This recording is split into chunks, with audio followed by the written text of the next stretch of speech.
Muy buenas noches, mis amados hermanos, que el Señor les bendiga, que hayan tenido un bendecido y lindo viernes.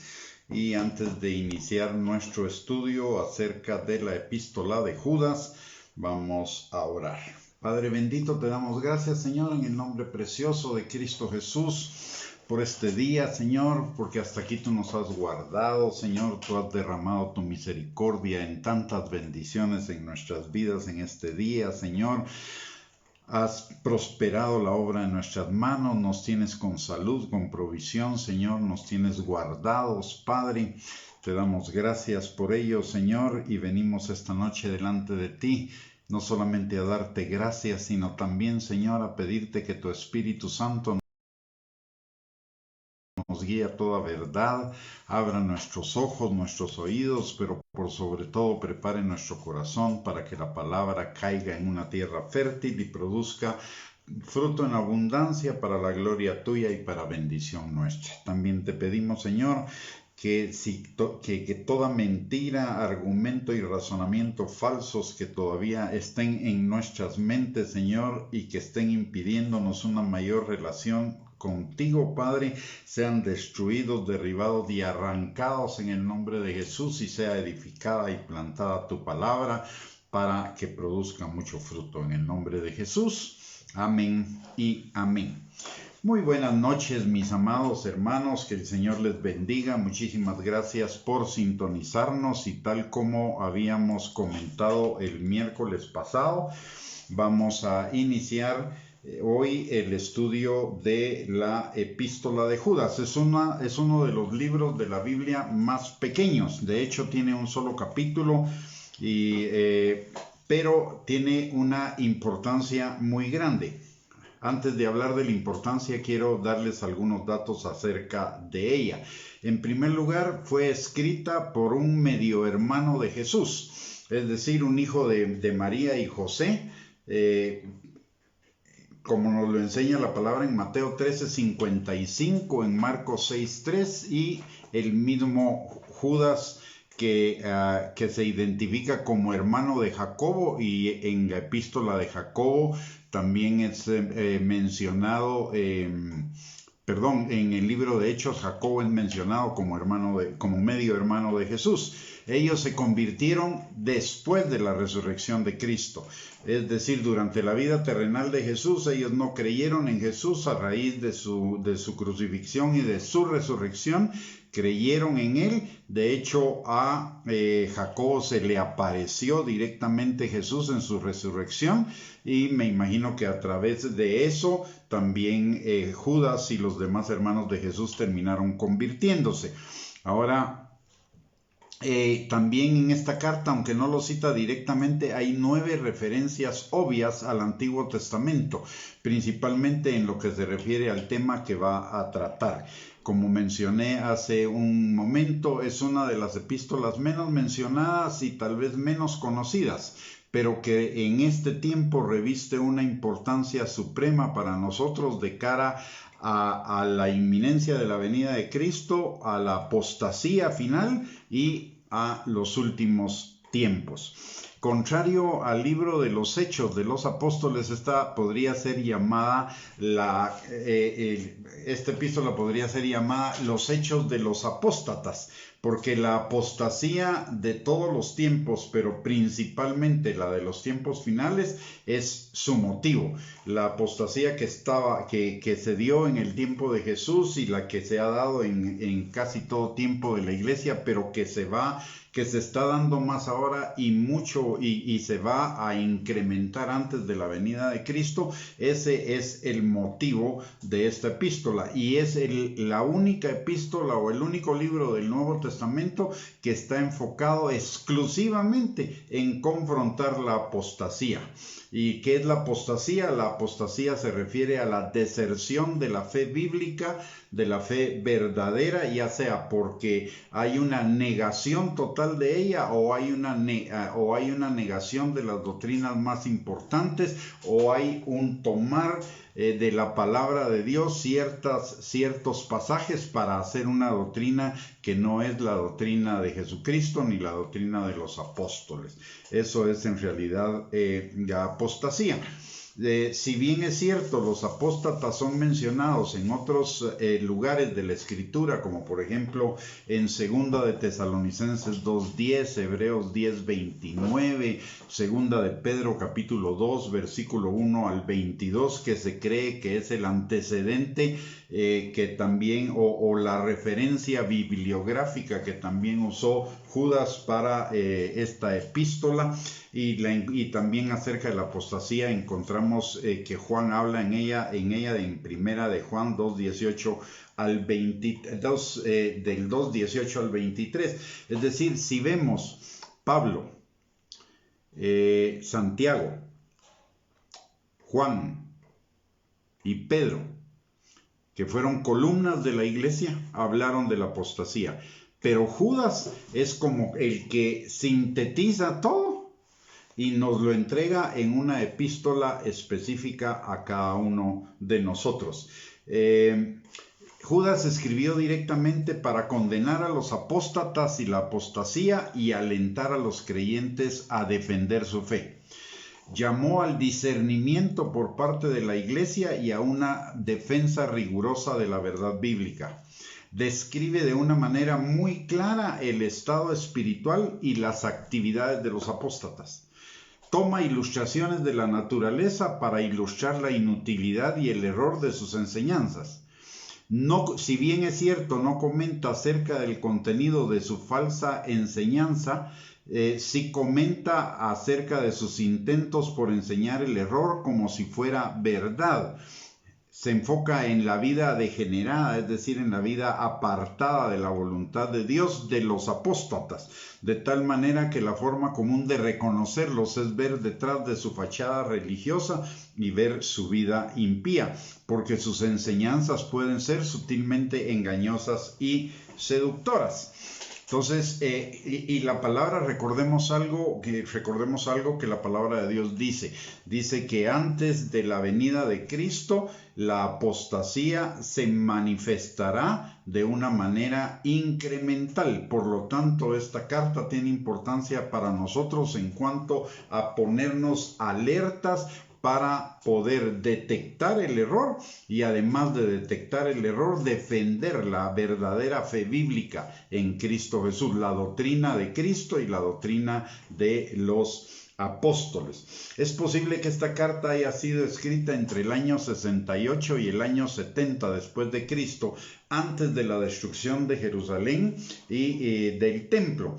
Fue escrita en un tiempo como el actual, en el que el cristianismo estaba bajo asedio de enseñanzas, primero de la política persecutoria de Roma, pero en segundo lugar estaba expuesta a los ataques desde tres lados doctrinales. Uno, de los gnósticos, que todavía no habían sido separados de la iglesia cristiana, como sucedió posteriormente, de los libertinos y de los judaizantes. Entonces la iglesia estaba asediada por enseñanzas y por doctrinas falsas, además de persecución.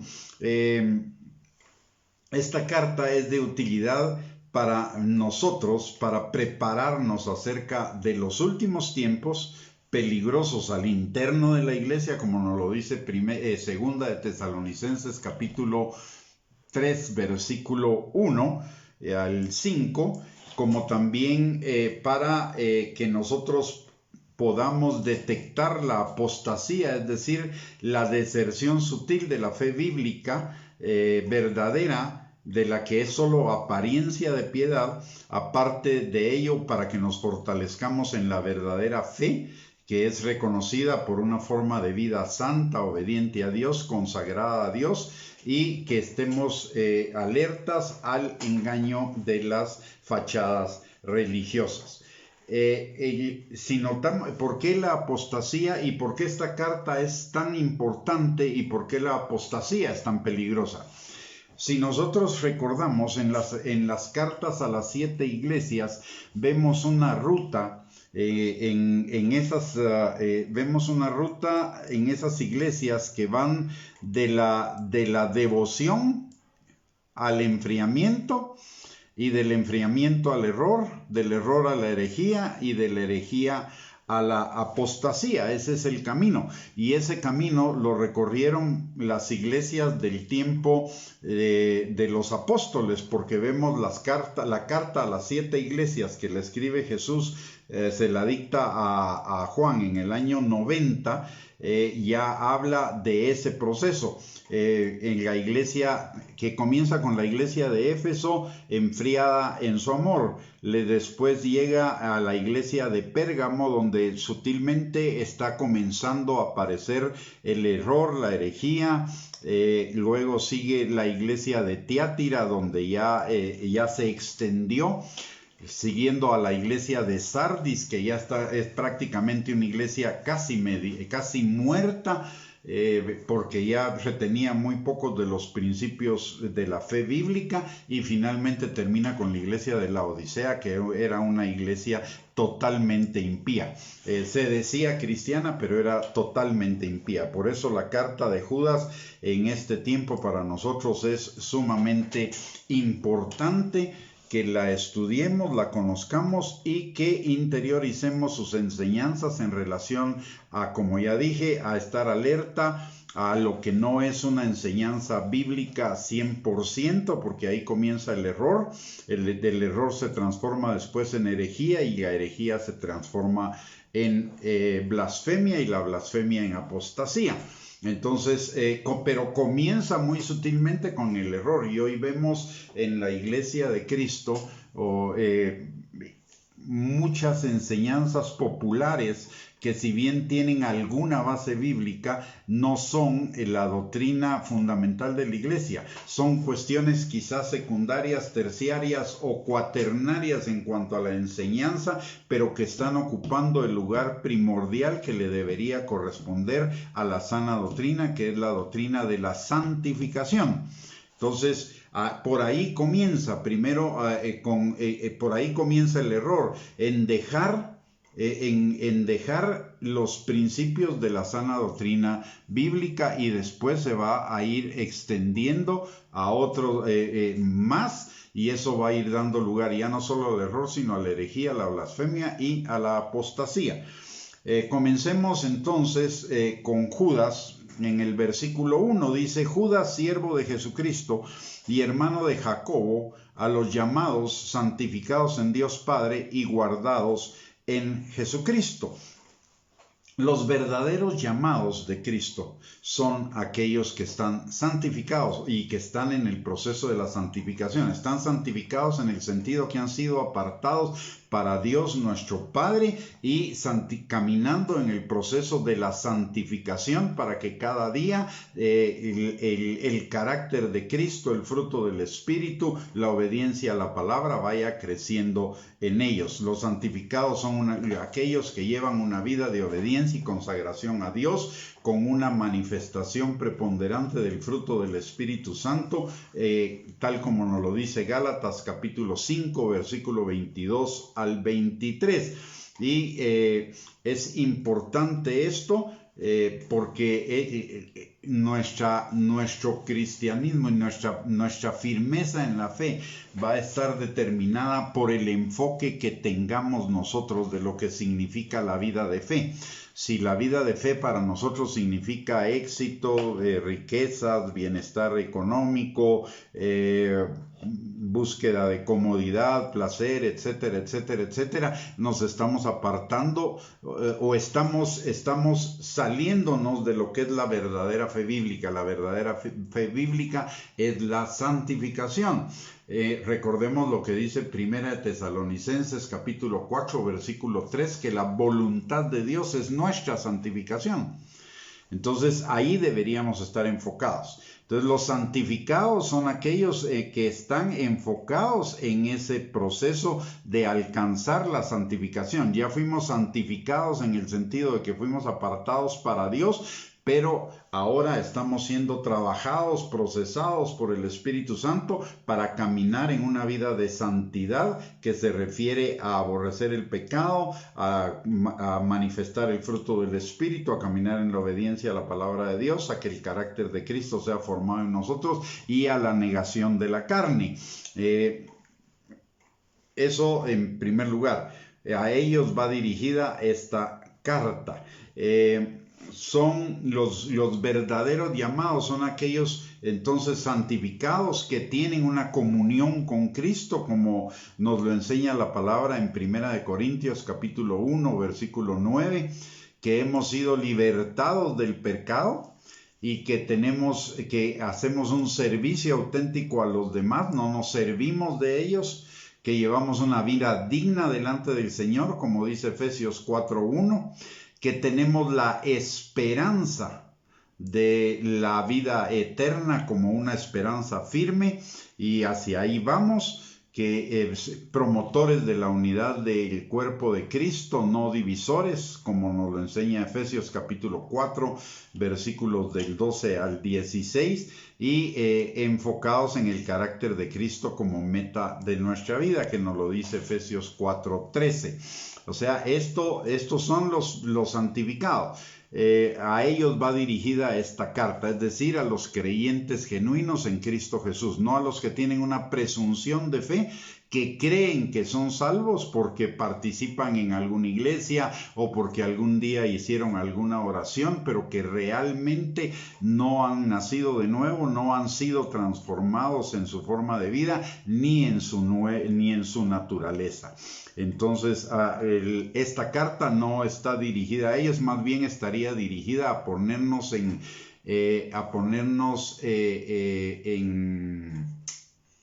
¿cómo se dijera? Para que pongamos atención a estas personas para que se conviertan verdaderamente a Cristo, como nos lo va a decir Judas más adelante.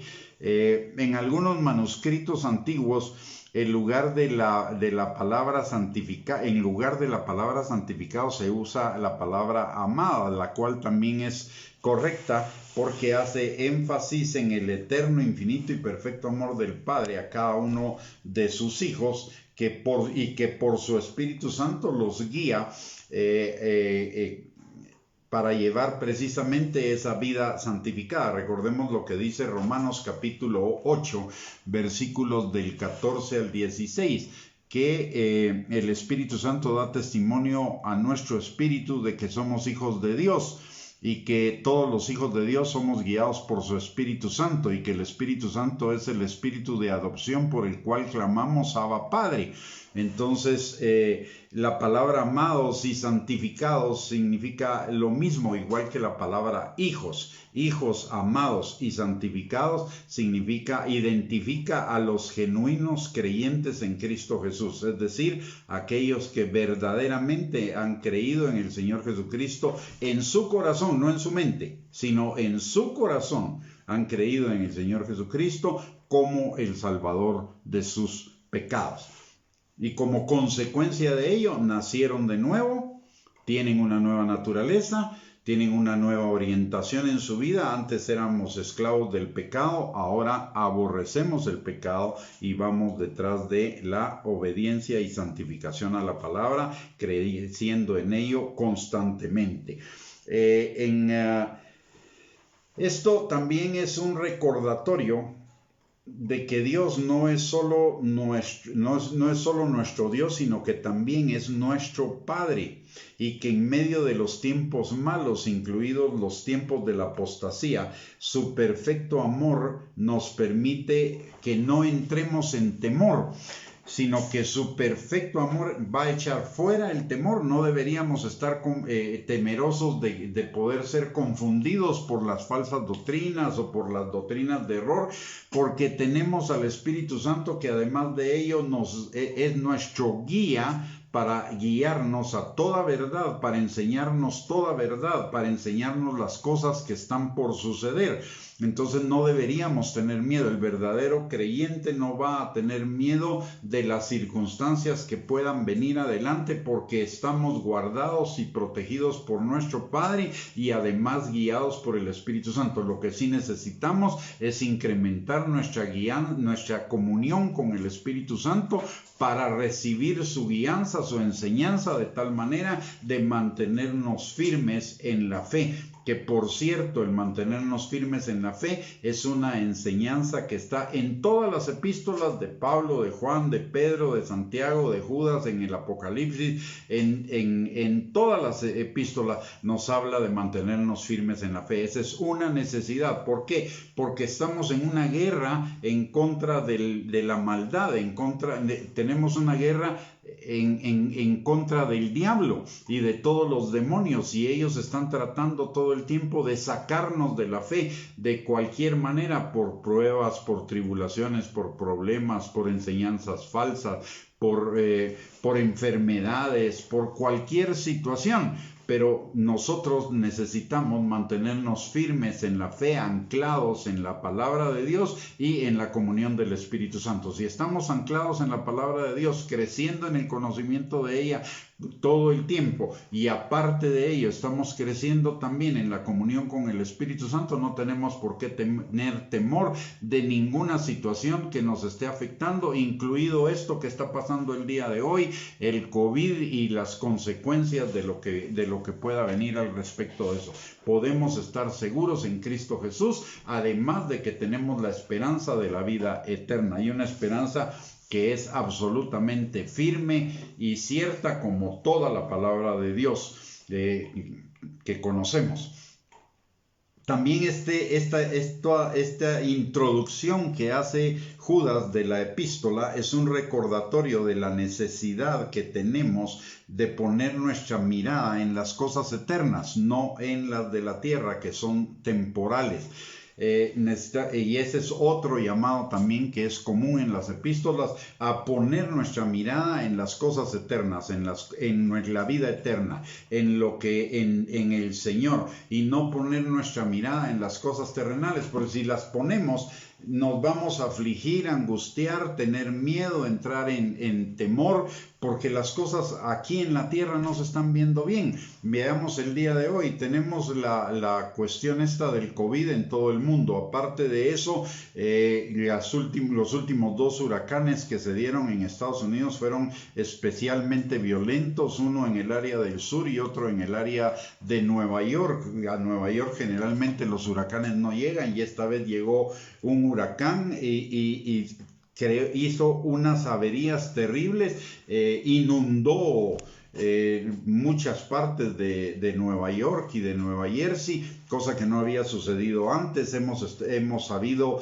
de unas granizadas muy, muy grandes, muy fuertes en países como Austria, Australia, etcétera. Además, acabamos de ver un terremoto en Haití y la guerra en Afganistán y lo que está pasando en Afganistán. Es decir, vemos muchísimas cosas en el mundo que están sucediendo, que nos hablan, aparte de ingobernabilidad en muchos gobiernos y todo, que nos hablan de que la situación del mundo se está poniendo caótica, pero para nosotros no es caótica. Para nosotros es el anuncio de la pronta venida de Cristo y el anuncio del cumplimiento de nuestra esperanza de tener vida eterna en Él. Por lo tanto, no tenemos por qué flaquear, ni estar temerosos, ni angustiados, porque nuestra confianza está puesta en el Señor, que nos ha dicho, primero, que en todas las cosas somos más que vencedores, que todo lo podemos en Cristo que nos fortalece.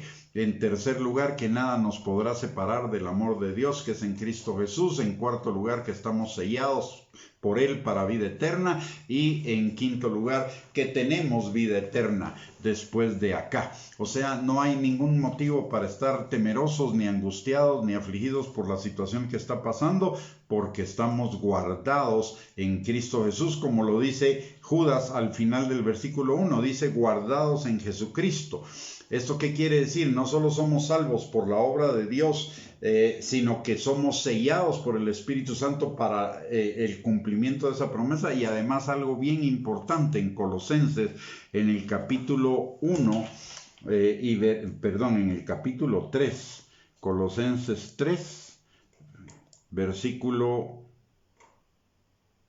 2, en Colosenses 3, versículo 3, dice algo hermoso. Si lo vemos es algo hermosísimo. Dice, porque habéis muerto y vuestra vida está escondida con Cristo en Dios. Es decir, mire qué hermoso esto, pues. Acá está Dios. Dios cubre a Cristo. Cristo cubre al Espíritu Santo y el Espíritu Santo nos cubre a nosotros. Es decir, estamos cubiertos por el Padre, el Hijo y el Espíritu Santo. Estamos guardados y protegidos por el Padre, el Hijo y el Espíritu Santo. Y si ellos con nosotros, ¿quién contra nosotros? Por eso la palabra de Dios dice que nada nos podrá separar del amor de Dios que es en Cristo Jesús. Nada de lo creado, nada nos puede separar del amor de Cristo Jesús. Estamos del amor de Dios que es en Cristo Jesús. Estamos guardados completamente por Dios, por la Trinidad completa que nos está guardando. En Judas, Judas versículo número 2, vamos a pasar ahora ahí. Dice, misericordia y paz y amor os sean multiplicadas. ¿Qué significa esto? Este es un deseo del Padre y una oración de Judas de que crezcamos cada día en la misericordia, en la paz y en el amor de Dios, en la vivencia de esas tres cosas: la misericordia que nos perdona de nuestros pecados, la paz que guarda nuestros corazones en Cristo Jesús y el amor que es el estilo de vida del creyente, amando a Dios, guardando sus mandamientos, amando al prójimo, obedeciendo su palabra y amándonos a nosotros mismos en la obediencia a la palabra, porque la obediencia a la palabra es la que nos conviene. Por lo tanto, necesitamos crecer en esas tres cosas. Este es un recordatorio que donde prevalecen las obras de la ley hay fracaso, mientras que donde prevalecen la gracia, la paz, el amor y la misericordia de Dios, ahí hay bendición. Ahí hay aceptación, hay amor, hay cuidado, hay seguridad, hay pertenencia y hay obediencia. Así que necesitamos estar enfocados también en esas tres cosas: misericordia, paz y amor, y crecer cada día en ellas. Y en el caso de la misericordia, pidiendo perdón por nuestros pecados para que nuestro corazón sea guardado en paz y podamos vivir en el amor del Padre, y en el amor al prójimo y en el amor a nosotros mismos. En Judas 1:3 la palabra de Dios dice: amados, por la gran solicitud que tenía de escribiros acerca de nuestra común salvación, me ha sido necesario escribiros exhortándoos que contendáis ardientemente por la fe que ha sido una vez dada a los santos. Notemos algo acá. La intención original del apóstol de Judas para escribir una carta era para escribir acerca de la salvación. Sin embargo, dadas las circunstancias y las situaciones por las que estaba atravesando la iglesia, le fue necesario, por la inspiración del Espíritu Santo, le fue necesario escribir esta epístola exhortándonos para que contendamos ardientemente por la fe que nos ha sido dada. ¿Qué significa contender ardientemente por la fe? Significa defender nuestra fe, y defenderla no simplemente así como muy diplomáticamente, sino defenderla firmemente. Dice que contendamos ardientemente por la fe, principalmente en estos tiempos en que la fe es atacada de todos lados. Está siendo atacada en lo político, está siendo atacada desde la perspectiva internacional del nuevo orden mundial que se quiere imponer, y está siendo atacada desde adentro de la iglesia misma por enseñanzas de error que hay, que se han popularizado, apartándonos del verdadero objetivo de la fe. Entonces la palabra nos llama, fue una emergencia, y es una emergencia el día de hoy también. Esta carta es sumamente importante porque nos recuerda la importancia de defender nuestra fe y de contender ardientemente por ella en este tiempo en el que la apostasía se está manifestando en enseñanzas de error, en algunas de herejía, ya en blasfemias, y va a terminar en la apostasía. Entonces necesitamos defenderla, pero hay una condición para poder defender la fe: que necesito conocer la palabra de Dios y necesito la comunión con el Espíritu Santo. Entonces, indirectamente, también la epístola nos está llamando a incrementar el tiempo que dedicamos para leer la palabra, para estudiarla, para meditarla, para afirmarla en nuestro corazón y ponerla por obra, y asimismo para incrementar nuestra comunión con el Espíritu Santo en todo momento, a través de la oración, de la guianza, de la meditación de la palabra, de la acción de gracias, de la alabanza, y de todas las formas que tengamos para conectar nuestros pensamientos con los pensamientos de Dios. Entonces, este es un llamado, es necesario que lo hagamos. No se trata de una opción, no se trata de una posibilidad, se trata de un mandamiento que nos conviene a cada uno de nosotros. Es necesario consolidar nuestra fe y consolidar la fe de los nuevos creyentes o de los que están comenzando en sus caminos con el Señor, para que estemos todos firmemente arraigados en ella y no pueda venir cualquier enseñanza falsa o cualquier circunstancia y nos mueva de la fe.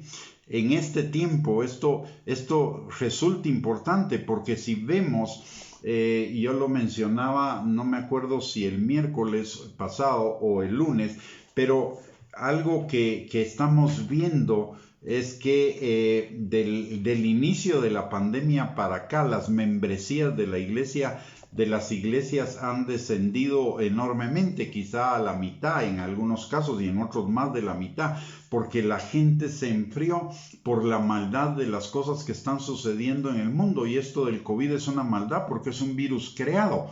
Este no es un virus que estuviera en la naturaleza o que la naturaleza se lo produjo. Este fue un virus creado en un laboratorio y está patentado y fue soltado, ya sea por accidente o de mala fe. Pero la cuestión es que esto es un resultado de la maldad del ser humano, que comienza a manipular la naturaleza para crear virus que van a usar en guerras futuras. Y esa maldad incidió en un montón de cosas, incidió en problemas económicos, porque el cierre de las empresas, de los negocios, etcétera, etcétera, etcétera, y además en problemas incluso de tipo familiar, porque el encierro obviamente generó estrés, ansiedad, angustia, y sacó a luz problemas de relaciones que podían existir en las familias, que no eran evidentes porque todo el mundo andaba en su rollo. Entonces, todo eso incidió en que las personas, mucha gente, dejara las iglesias, y no se ha recuperado esa membresía ni con los servicios presenciales más las transmisiones en línea. Y ahora que parece ser que vamos a entrar en otra vez en ese mismo proceso, esperemos que quienes estamos todavía en las iglesias permanezcamos firmes, pero también el que nosotros permanezcamos firmes y seamos objeto de la misericordia de Dios nos debería también llevar a pensar en aquellas personas que conocíamos que se debilitaron en su fe, se apartaron de la iglesia, para retornarlas a la comunión con los hermanos, a la enseñanza de la palabra y a la oración y a la comunión. Porque miren, Si alguien se va de la iglesia, no es nada más que el hecho de que se vaya a la iglesia. Por experiencia, yo lo viví hace muchísimos años. Hubo un tiempo en que me aparté de la iglesia, pero después de apartar, y según yo iba a seguir orando, iba a seguir leyendo la Biblia, pero después de un tiempo dejé de orar, después dejé de leer la Biblia y finalmente fui a parar como hijo pródigo al mundo. Entonces no es que la gente no llegue a las iglesias o que querramos que la gente llegue a las iglesias solo por el hecho de llegar o de sentirnos bien que las iglesias están llenas, o de los diezmos o de las ofrendas. No, es porque una persona separada del cuerpo, esa persona tarde o temprano su vida espiritual se va a morir. Recordemos lo que dice la palabra de Dios, que somos un cuerpo, y si un miembro del cuerpo se separa, lo amputan del cuerpo, ese termina muriéndose. Entonces es una necesidad imprescindible que dentro de esa defensa ardiente de la fe, nosotros que tenemos la gracia y la misericordia de Dios de que hemos permanecido firmes a pesar de todas las circunstancias que se están dando afuera, nosotros vayamos y traigamos a esas personas de nuevo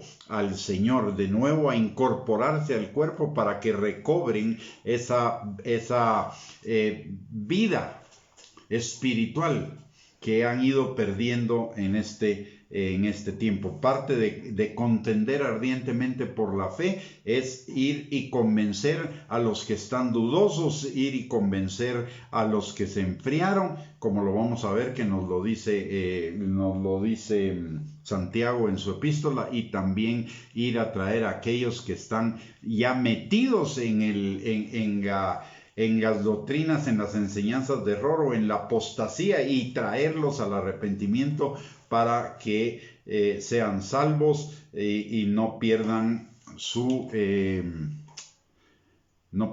fe.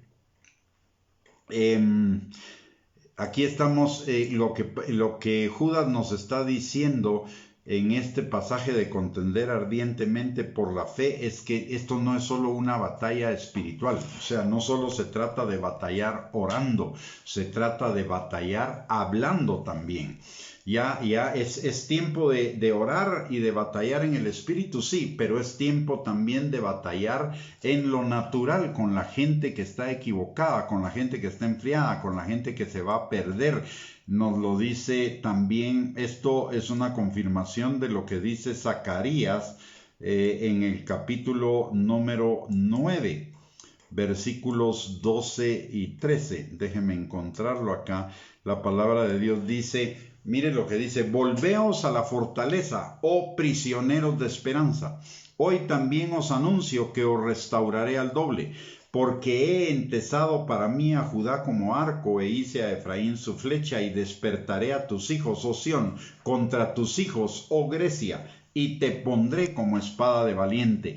Ya no está hablando nada más de espíritu, aquí dice los hijos de Sión contra los hijos de Grecia. Los hijos de Sión son los hijos de Dios, los hijos de Grecia son la gente mundana, pecadora, la que está siguiendo el humanismo secular ateo y doctrinas o enseñanzas o filosofías totalmente paganas. Y aquí dice que nos despertará a nosotros la iglesia para combatir contra ellos, y combatir contra ellos es no solo defendernos de los ataques a nuestra fe, sino de convencerlos para que ellos vengan a Cristo. Y lo que Judas nos dice es que contendamos ardientemente por la fe, lo cual nos debe llevar también a la comprensión de lo que es la verdadera fe, no la presunción de fe que muchos tienen hoy, sino la verdadera fe. La verdadera fe es la fe que nos lleva a la obediencia a la palabra de Dios, y para obedecer la palabra de Dios, a la búsqueda de la palabra de Dios y a la búsqueda de la comunión con el Espíritu Santo, que es el que nos enseña. En Hebreos, en el capítulo 11, versículo número 8, la palabra de Dios dice que por la fe Abraham, el padre de la fe, obedeció. Entonces la fe es para la obediencia. De hecho, Pablo en una de sus epístolas escribe que él fue llamado para predicar el evangelio a los gentiles para la obediencia a la fe. Es decir, que la fe y la obediencia, verdadera fe, implica la obediencia a la palabra de Dios. Y para la obediencia a la palabra de Dios necesitamos dos cosas: conocer la palabra de Dios y, por el otro lado, ser guiados por el Espíritu Santo, que es el que nos guía a toda verdad. Luego, en el versículo 4, hay varios versículos acá que vamos a ver juntos. Está el versículo 4, del versículo 8 al 10, del versículo 12 al 13 y del versículo 16 y 19, que nos habla de los falsos creyentes. En Judas 4 dice: porque algunos hombres han entrado encubiertamente, los que desde antes habían sido destinados para esta condenación, hombres impíos que convierten en libertinaje la gracia de nuestro Dios y niegan a Dios, el único soberano, y a nuestro Señor Jesucristo.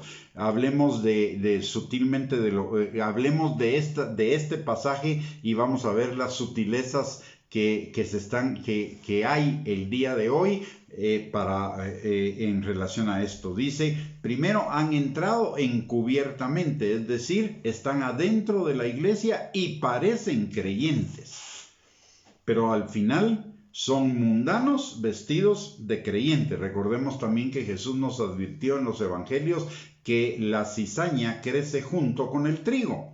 Entonces, ahí estamos verificando esto de que han entrado encubiertamente, los que desde antes habían sido destinados para esta condenación, hombres impíos. Dicen tener fe, pero realmente no la tienen y no la manifiestan en sus obras, en su obediencia a la palabra de Dios.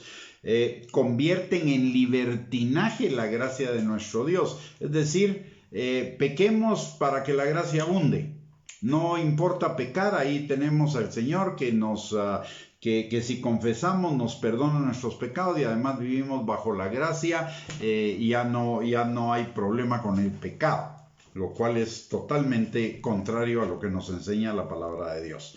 Por un lado. Y por el otro lado dice que hacen de la gracia una desgracia, hacen de la gracia libertinaje. No es que la gracia sea una desgracia o que la gracia sea libertinaje, no, es que ellos la tuercen y usan la palabra gracia para encubrir el libertinaje, o usan la palabra gracia para cubrir sus desgracias. Pero la gracia es gracia y es perfecta. Es un don de Dios en el cual el Señor nos ama y nos bendice, no por nuestros méritos, sino por los méritos de Cristo en la cruz del Calvario y por el amor que Él nos tiene a cada uno de nosotros, pero que la gracia implica la fe y la fe implica la obediencia también. Entonces, estos no tienen nada que ver con la obediencia. Aparte de ello, algunos niegan a Dios, el único soberano, y a nuestro Señor Jesucristo. ¿Cómo puede ser sutilmente esto? Que comiencen a pensar que nosotros podemos controlar lo que Dios hace y cómo Dios conteste nuestras oraciones. Es decir, ponernos nosotros encima de Dios. Aquí tal vez le voy a poner los pies a alguien encima, de una vez le pido perdón, pero hay algunos que piensan que nuestra oración mueve la mano de Dios. Si nuestra oración moviera la mano de Dios, entonces, ¿qué pasaría con lo que Dios ha planificado? ¿Estaría sujeto a que nosotros lo oremos o no, a que se nos dé la gana de orarlo o no? Y generalmente no vamos a orar lo que quiere Dios, sino lo que nosotros queremos, lo que se nos dé nuestra gana. Por lo tanto, no se podrían cumplir los planes de Dios. La oración no mueve la mano de Dios. La oración me va a mover a mí bajo la mano de Dios. Y la oración va a ser respondida cuando yo oro conforme a la voluntad del Padre. No es que yo mande a Dios, no es que yo pueda atrasar o adelantar los planes de Dios, como algunos dicen: miren, mejor no hagamos nada, no evangelicemos, así Dios viene pronto. O si no, combatamos y batallemos y hagamos guerra espiritual para que el Señor no venga todavía. Son cosas que están totalmente equivocadas, que se salen de lo que es la verdadera soberanía de nuestro Dios, y que denota que no conocemos verdaderamente a a Dios. Negamos al Dios soberano, dice, negamos la soberanía de Dios. Y también algunos negarán al Señor Jesucristo, como aquellos que dicen que Jesús es un gran maestro, que Jesús es un gran filósofo, etcétera, etcétera, pero no le obedecen y que además caen en un error. Dicen que Jesús es un gran maestro y es un gran filósofo, pero entonces si es un gran maestro o es un gran filósofo, sería un gran maestro falso y un gran filósofo falso, porque él dijo que él es el Hijo de Dios. Y él dijo que él vino a morir por nuestros pecados y resucitó y está sentado a la diestra del Padre esperando el momento de su segunda venida. Si ellos no creen en eso, entonces el maestro en el que dicen creer sería un maestro mentiroso. Con el Señor o le creo o no le creo, no hay términos medios, no puedo medio creer, no puedo creer solo algunas cosas y no creer otras, es o todo o nada. El Señor lo dice muy claramente, por cuanto que tú no eres ni frío ni caliente, te vomitaré de mi boca. Y también dice la palabra que nosotros, si bien es cierto, tenemos la decisión entre la vida y la muerte, entre escoger la vida y la muerte, la bendición y la maldición, Él nos está mandando que escojamos la vida y la bendición,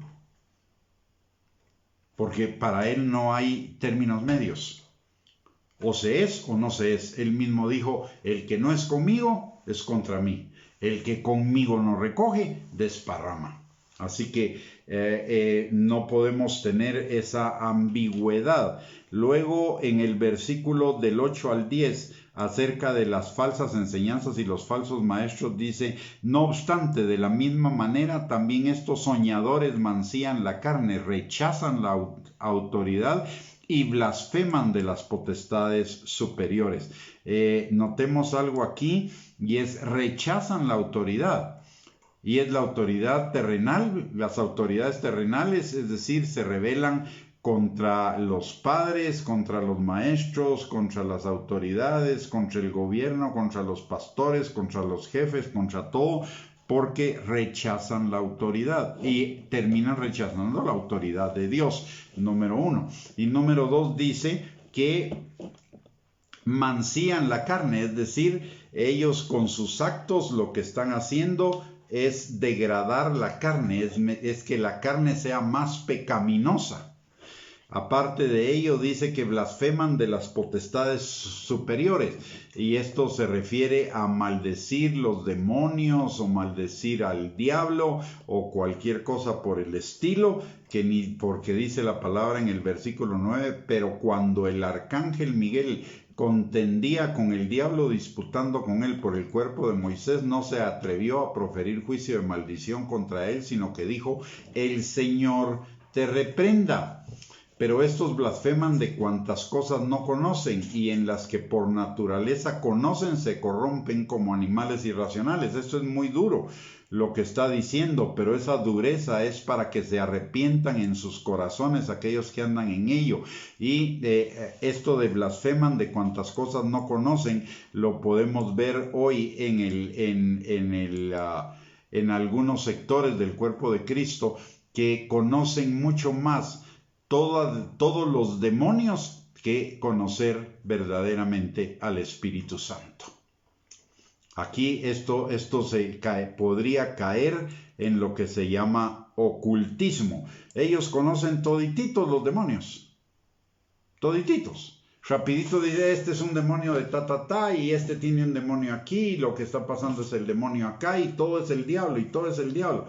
Pero el diablo no es más que un pobre infeliz despojado de todo por el Señor Jesucristo en la cruz del Calvario, y que lo único que hace es engañar, y dentro de ese engaño nos hace creer nos puede hacer creer que es sumamente poderoso y que puede muchas cosas, y no es cierto. Si él pudiera hacer algo, si él no estuviera despojado, ya muchos de nosotros estaríamos muertos.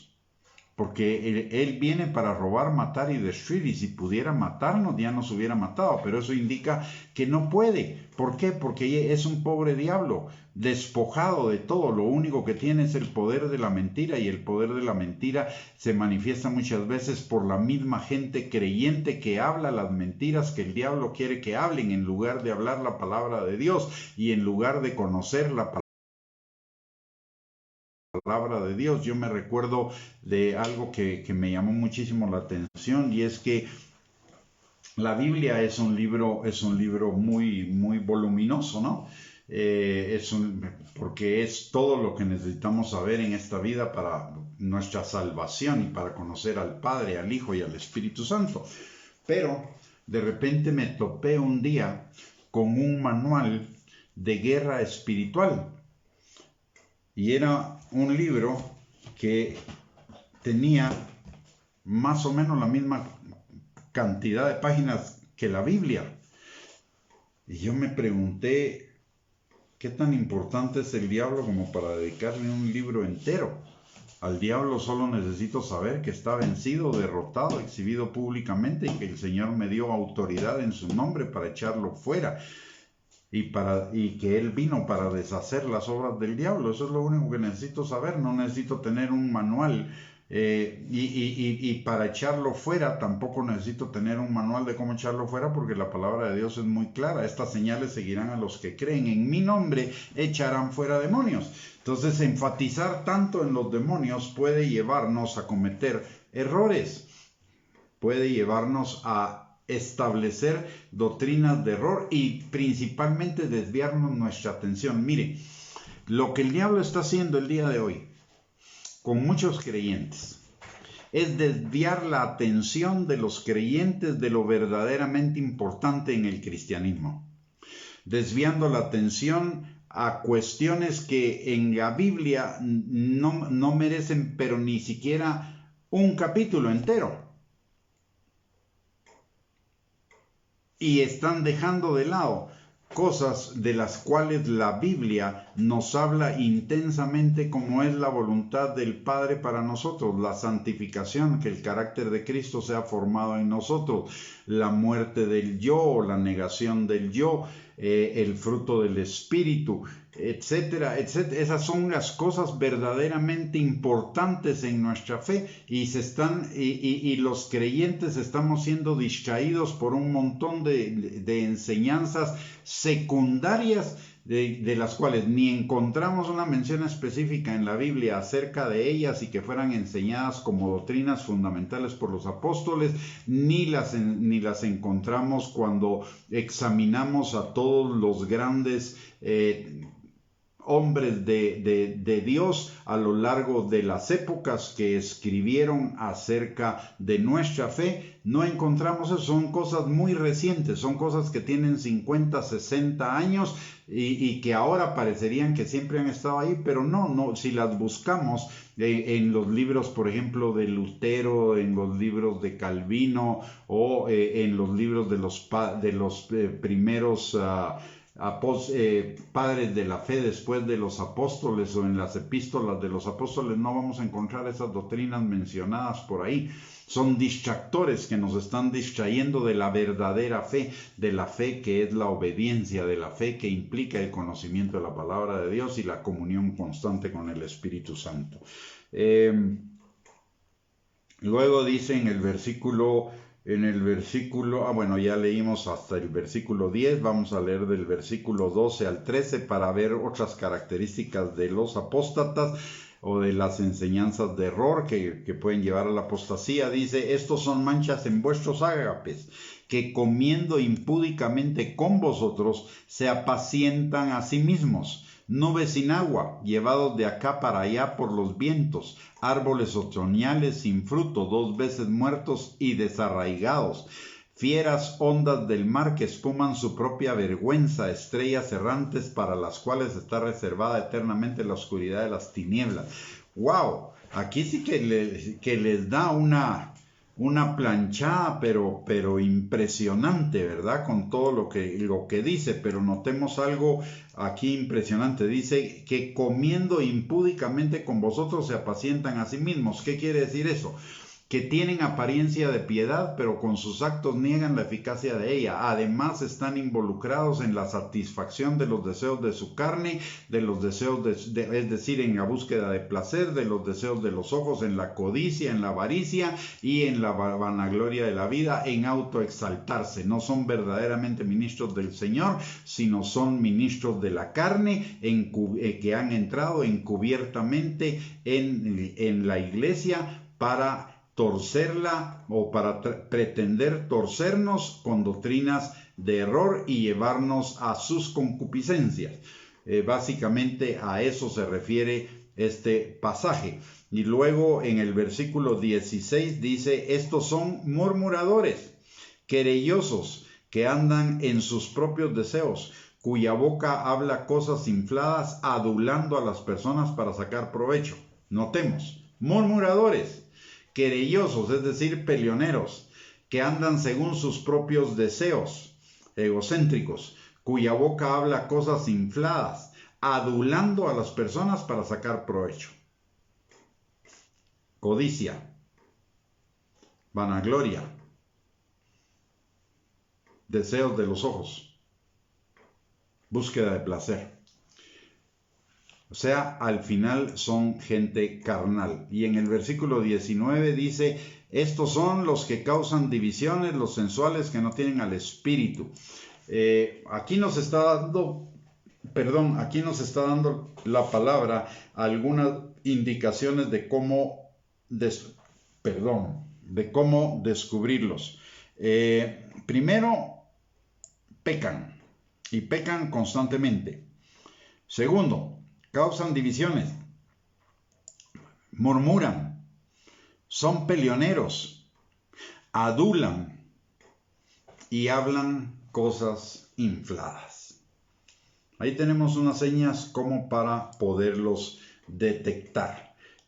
Vamos a dejarlo acá por el día de hoy. El próximo lunes continuaremos para no solo para identificarlos más precisamente, sino también para que sepamos qué hacer frente a estos ataques que se están dando en el cuerpo de Cristo. Y déjeme decirle, no es algo que va a venir, es algo que ya tenemos dentro y que no lo tenemos desde hace una semana, un mes, un año, lo tenemos desde hace mucho tiempo y ahora está floreciendo como nunca antes. Entonces, por ello es importante y que conozcamos bien esta epístola, que nos aporta muchísimos datos, muchísima información, además de que enlaza con otros muchísimos pasajes de la Escritura que nos van a edificar, exhortar y consolar en nuestra fe y nos van a preparar para estar firmes en el Señor y además para defender nuestra fe en cualquier circunstancia, situación